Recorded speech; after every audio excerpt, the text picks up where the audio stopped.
How to turn captions on or off on TikTok. Now you can do this either for individual videos or for all videos, and I'll show you both. So let's start with individual videos. Now if you go to a video here, you can see these little captions right above their name in the bottom left corner. To turn those off or on, just tap on the share button, which is the little icon with the arrow. And then if you scroll over, you can see this button on the bottom menu that says captions. Now if we toggle that off, you'll see that that text that was there is no longer showing up. Now let's do it for all videos, and to do that you'll want to first go back to your profile.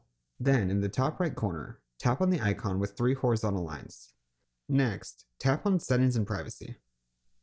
From here, scroll down to the Content and Display section, and at the very bottom, tap on the icon that says Accessibility. At the bottom of this first little section here, you can see a toggle that says Captions. If you want to disable captions by default, go ahead and toggle that off. Of course, if you do want the captions to be on, leave it on. That's really all you got to do.